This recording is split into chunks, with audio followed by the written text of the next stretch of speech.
চেঁচামেচি কেন করতেছেন? কয়েকদিন আগে না আপনাদের বিয়ে দিলাম, আবার কি নতুন করে বিয়ে করবেন নাকি? এই মেয়ে ফালতু কথা বলবো না, কিসের বিয়ে করবো? আপনি আমার সাথে এত বড় মিথ্যা কথা কেন বললেন? আয় হায় নোমান ভাই, আপনি তো আমার ভাই, আপনার লাগে আমি কি মিথ্যা কথা কইছি? আপনি আমার বিয়ের আগে কি বলছেন? বলছেন যে আমার বউ নাকি অনেক সুন্দর, অনেক ফর্সা, তার মতো সুন্দরী মেয়ে নাকি 2-4 অঞ্চলে আর একটাও খুঁজে পাওয়া যাবে না। আপনি আরো বলছিলেন সে যদি 7-7টা বাচ্চা কাচ্চার মা হয়, তারপর সে কালা হবে না, তার শরীর স্বাস্থ্য এখন যেমন আছে সে সবসময় এরকম সুন্দরী থাকবে। কিন্তু বিয়ের পর দিন দুপুর বেলা সে গোসল করার পর কি হয়েছে জানেন? কি হয়েছে? এই যে দেখেন, এই যে দেখেন, সে কালা কুচকুচে হয়ে গেছে।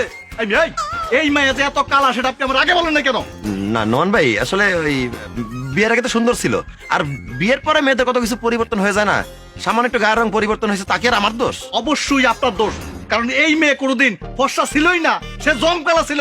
সে মেকআপ করে সুন্দর হয়েছে, এই জন্য গোসল করার লগে লগে সব মেকআপ চলে গেছে আর সেও কালা হয়ে গেছে। আরে ভাই, আমি একটা কালো ছেলে, আমি চিন্তা করছি ফর্সা দেখে একটা বউ বিয়ে করবো, যাতে বিয়ের পরে অন্তত বাচ্চা কাচ্চা গুলা সুন্দর হয়। এখন আমিও কালা, আমার বউ আরো কালা, বাচ্চা কাচ্চা তো দেখাই যাইবো না। অসম্ভব, আমি এই মেয়ের সাথে সংসার করবো না। আপনার এই কালামাই আপনার কাছে রাখেন, আমি গেলাম, আমি আরেকটা বিয়ে করে ফেলবো। আমি কি করবো? আপনি আবার এখন বিয়ে করবেন? আপনি কি করেন? আপনার আমি কেন বিয়ে করতে যাবো? আমার গায়ের রং কালো বইলা আমার বিয়ে দেওয়ার জন্য আমার আব্বার কাছ থেকে আপনি 20,000 টাকা নিছেন। বলছিলেন যে ছেলের সাথে আমার বিয়ে হইব সে আমারে কোনোদিন ছাইরা যাইব না, আমারে অনেক ভালোবাসবো। অথচ সে আমারে তো এখন ছাইরা চইলাই গেছে, আর কোনোদিন আমারে ভালোবাসে নাই। তাই আপনি এখন আমারে বিয়ে করবেন? অসম্ভব ভাবি, আমি আমার গার্লফ্রেন্ডে বিয়ে করতেছি না, আপনার বিয়ে করবো কি মরতে? যান আপনি এখান থেকে, আমি কারো বিয়ে করবো না। তুই তো বিয়া করবি, তোর বাপের সহ বিয়া করবো। উল্টা পাল্টা কথা কইয়া মায়েগো বিয়া দেস, আর জামাইয়ের বাড়িতে যাইয়া মায়েগো অশান্তি হয়। তোরে কি আমি বলতে যে আমি সুন্দর, আমারে মেকআপ দিতে? তুই যেহেতু আমার মেকআপ সুন্দরী বানাইছস, এখন তোরই আমারে বিয়া করতে হইব। তুই এখনই আমার বিয়ার ব্যবস্থা কর, নাইলে চিৎকার করে গ্রামের মানুষ এনে তোরে গণধুলাই খাওয়াম। আমি আপনার যা খুশি আপনি করতে পারেন, কিন্তু আমি আপনাকে বিয়ে করব না। আমি হচ্ছি ঘটক, এই খেলার রেফারি। রেফারি খেলা কিভাবে চলে সেটা দেখায় দেয়, কিন্তু নিজে খেলে না। বুঝছি, ভালো কথা কই এখন আর তোরে কাজ হইব না। তোরে যা করতে হইব সব জোর করে করতে হইব। তোরে জোর করে এখন কাজে বসে নিয়ে বিয়া করবো। চল। ভাবি কি করেন আপনি? আরে জোর করে কাছে বসে যাবেন নাকি? ভাবি হাত ছাড়েন। আরে আমি কোনো বিয়ে করতে পারবো না। মিতালি প্লিজ তুমি যেও না, প্লিজ তুমি একবার রাজি হয়ে যাও, আমাকে বিয়ে করো প্লিজ। একটা লাথি দিব, বিয়ে করলে মনে হবে তুই মেয়ে বিয়ে করবি। না না না মিতালি মিতালি মিতালি প্লিজ দেখো, এই যে আমার এই যে দামি আংটিটা, এটা আমি তোমাকে গিফট করে দিব। এই যে সানগ্লাস, এটাও আমি তোমাকে দিয়ে দিব। তাও তুমি প্লিজ একটিবার রাজি হয়ে যাও। এইবার এমন জোরে লাথি দিব না একদম। না না আই মিতালি।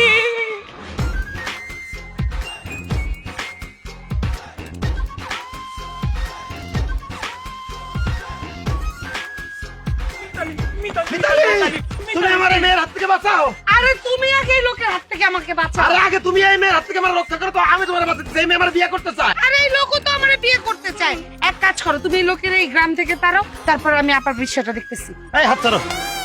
বকুল ভাই, আপনি তো নিজ চোখে দেখলেন, নিজ কানে শুনলেন, এই মেয়ে আপনাকে বিয়ে করতে চাচ্ছে না। আপনি এই গ্রামে থেকে খামাখা অপমানিত হেন না, আপনি এই গ্রাম ছেড়ে চলে যান। আরে এই মেয়ে, তুমি কি জানো এই ঘটক যে আমার বয়ফ্রেন্ড? আমি বিয়ে করবো, বিয়ে করতে হলে তুমি বিয়ে করতে পারবে না। যাও এখান থেকে। অসম্ভব, এই ঘটক আমার বিয়ে না করা পর্যন্ত আমি এখান থেকে কোথাও যাবো না।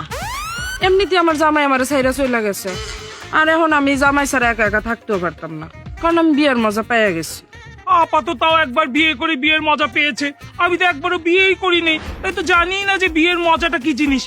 আমি জানতে চাই যে বিয়ের কি মজা, এটা আমার জানতেই হবে। সেই জন্য মিতালিকে আমি বিয়ে করব। মিতালিকে বিয়ে না করে আমি কোথাও যাব না, যাব না, যাব না। বাস, সমাধান পেয়ে গেছি। কি সমাধান পাইছো তুমি?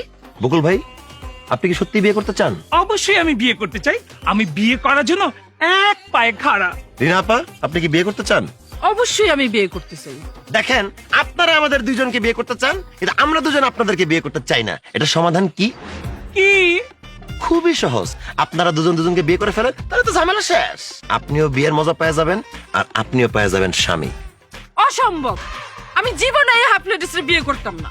একদম মুখ সামলায় কথা বলবি। আমার হাফ লেডিস বললে আমি কিন্তু একদম থাপড়ায় একদম গালের দাঁত সব ফালা দেবো।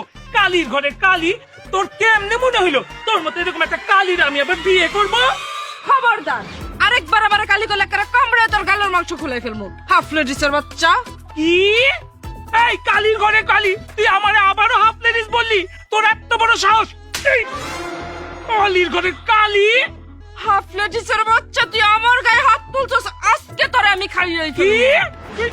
এই দাঁড়া, দাঁড়া, এই দাঁড়া, আজকে। আজকে আমি তোরে খাইছি। দাঁড়া, এই, এই, এই। কি ঘটক সাহেব, রান্না বান্না করতে মনে হয় খুব কষ্ট হইতেছে। না, মা মারা যাওয়ার পর নিজের কাজ তো সব নিজেই করি, আর নিজের কাজ করার মতো কোনো কষ্ট নাই, আছে শুধু আনন্দ। বলে গেছে কবি, জীবন আনন্দ। চাপাবাজি বন্ধ করেন। ছেলে গজে মেয়েদের কাজ করতে কষ্ট হয় সেটা আমি বুঝি, এজন্যই তো বলতেছি তাড়াতাড়ি আমার বিয়েটা কইরা ফেলেন। তাহলে তো আমি আপনার রান্নাটা করে দিমু, কাপড় চোপড় ধুয়ে দিমু, আপনার সেবা যত্ন করবো। আমার সেবা যত্ন আমি নিজেই করতে পারবো। দেখো মিতালি, ঘটকালি আমার বংশগত পেশা।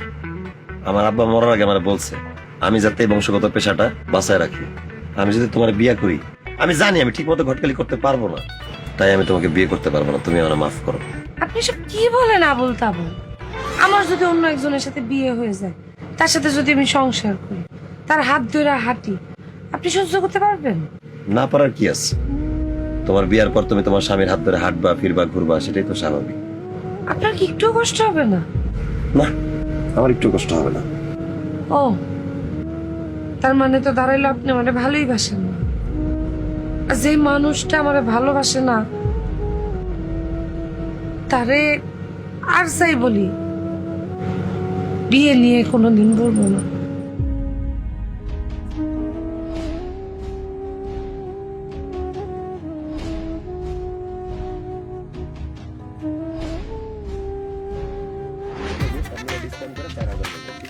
কি খবর ঘটক সাহেব? বিকাল আলাপ করবো।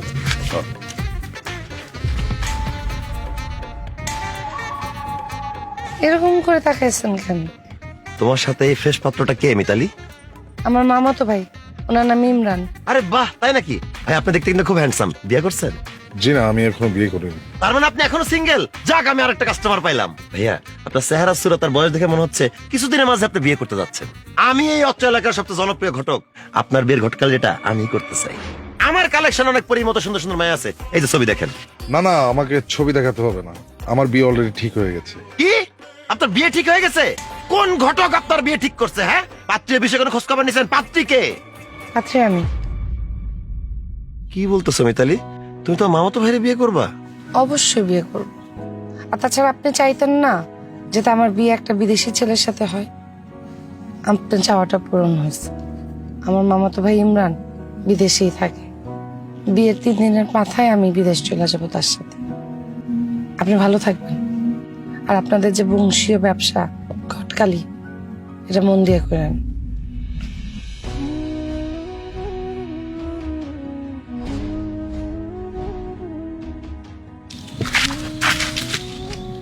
ও, আগামী শুক্রবার আমার বিয়ে, আপনি কিন্তু খাইতে এসেন।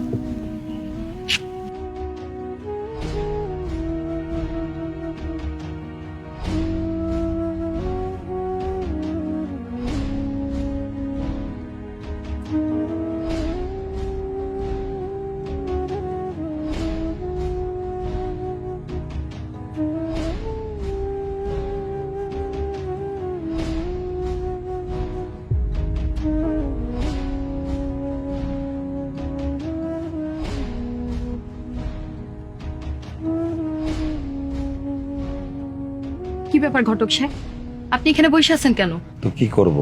মিতালি আপার যে বিয়ে হয়ে যাইতাছে, আপনি কি জানেন না? হ্যাঁ জানি। যাই না, আপনি এখানে বসে আছেন।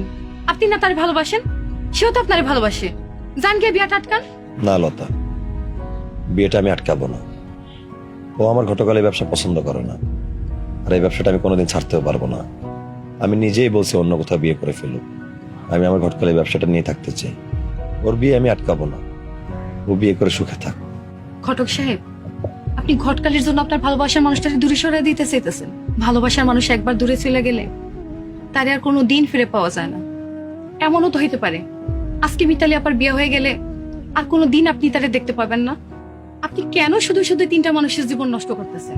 আপনি কি মিতালি আপারে ছাড়া সুখে থাকতে পারবেন? আর সে যারে বিয়ে করব তারে নিয়ে কি সে সুখে থাকতে পারবো? শুধু শুধু 3টা মানুষের জীবন নষ্ট করে দিয়েন না, এখনো সময় আছে। আপনি যান, মিতালি আপার কাছে যান। সে আপনারে অনেক ভালোবাসে, আমি তার চোখ মুখ দেখি বুঝতে পারছি। সে তার নিজের ইচ্ছার বিরুদ্ধে গিয়ে বিয়েটা করতেছে। আর বৈশা থাকেন না, একটা কথা মনে রাখবেন, মানুষ দুইটা কারণে পাগল হয়।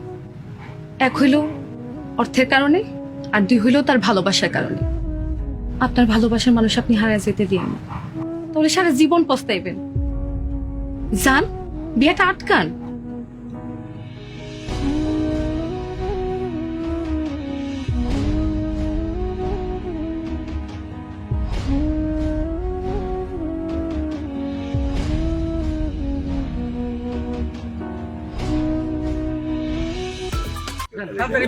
অনেক রাইট হয়ে গেছে। আরে স্যার থামেন। মিতালি, তুমি জিতে গেছো। মানে মানে তুমি আমাকে জিজ্ঞেস করছিলে না, তুমি অন্য কারোর সাথে সংসার করলে, তুমি অন্য কাউকে বিয়ে করলে আমি সহ্য করতে পারবো কিনা? তখন আমি বলছিলাম আমি সহ্য করতে পারবো, কিন্তু তুমি যখন সত্যি সত্যি আরেকজনের হয়ে যেতেছ, তখন আমি সহ্য করতে পারতেছি না। আমার কাছে মনে হইতেছে কেউ আমার বুকের মধ্যে থেকে কলিজাটা বাইর করে নিয়ে যেতেছে। মিতালি, আমি বুঝতে পারছি তোমাকে ছাড়া আমি থাকতে পারবো না, তোমাকে ছাড়া আমি বাঁচতে পারবো না মিতালি। ঘটক সাহেব, এখন আর সেগুলো বললে হবে? এই জায়গায় এখানে দাঁড়ায়া আপনার এই কথা বলা মানায় না। আজকে আমার বিয়ে, স্যার আপনার এই কথাগুলোর কোনো দাম নেই আমার কাছে। এভাবে বললো না মিতালি, আমি তোমাকে অনেক ভালোবাসি, আমি তোমাকে বিয়ে করতে চাই। খবরদার মফিজ, আর একটা ফালতু কথা কবি তো খুব খারাপ হয়ে যাবে কই দিলাম। বাড়ি ভর্তি মেহমান, একটু পরে আমার মায়ের বিয়া, সবার সামনে তুই আমার অপমান করবে চাস? চাচা যান, আমি অপমান করতেছি না, আমি মিতালিরে ভালোবাসি এই কথাটাই সবাইরে বলতেছি। চাচা যান, আপনার পায়ে পড়ি, মিতালির আপনি অন্য কোথাও বিয়ে দিয়েন না, মিতালির আমার হাতে তুলে দেন। এখন আমার পায়ে পড়ে লাভ কি কও? তুমি তো কইছো বিয়ে করবা না মিতালিরে। এখন মিতালির বিয়ে ঠিক হইছে, বিয়ে হইতেছে। এই বিয়ে যদি এখন ভাঙ্গা তোমার কাছে আমি মিতালির বিয়ে দেই, তাহলে এই ছেলের অপমান হইব না, লজ্জা পাইব না? ভাই, আমি জানি আমি আপনার কাছে অন্যায় আবদার করতেছি, আমি এখন আপনার কাছে যা চাবো ওইটা চাওয়া এখন আমার ঠিক না। আপনি বিয়ে করতে চলে আসছেন, এখন আপনি বিয়ে করতে না পারলে আপনার মান সম্মান সব যাইব। তারপর আমি বলতেছি ভাই, যদি সম্ভব হয় আমার ভালোবাসার মানুষটা আমার হাতে তুলে দেন। আমি আমার ভালোবাসার মানুষে হারাইতে চাই না, তারা হারাইলে আমার জীবনটা নষ্ট হয়ে যাইব। আমার মা নাই, বাপ নাই, এতিম আমি। মিতালি আমার বেঁচে থাকার একমাত্র অবলম্বন। ভাই, আমি আপনার পায়ে পড়ি ভাই, কিছু একটা করেন ভাই, কিছু একটা করেন।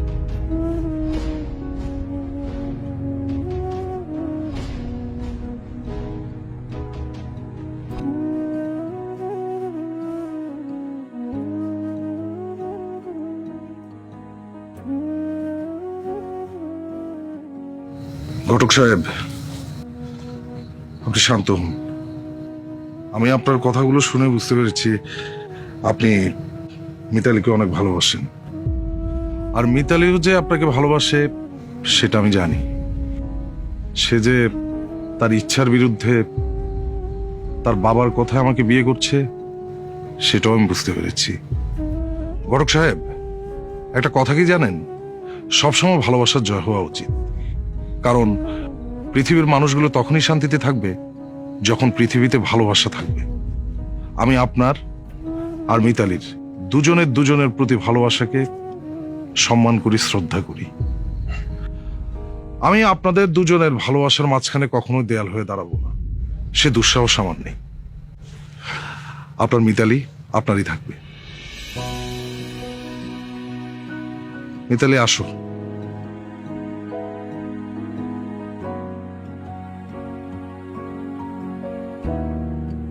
এই যে আপনার ভালোবাসার মানুষ, আপনার ভালোবাসার মানুষকে আমি আপনার হাতে তুলে দিলাম।